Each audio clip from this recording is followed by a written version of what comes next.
Here's how to install a Rain-X RearView wiper blade on a rear PTB arm. Locate the packaged adapter labeled R.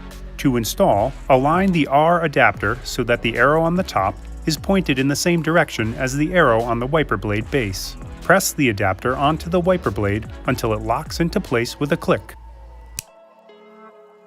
Begin by placing the wiper arm in the service position. You may need to consult the owner's manual of your vehicle on how to do this. To remove the old wiper blade, press the top button and pull the wiper blade away from the arm. To install the new wiper blade, tilt the adapter forward and hold down. Insert the adapter into the opening of the wiper arm until you hear a click. Installation is complete.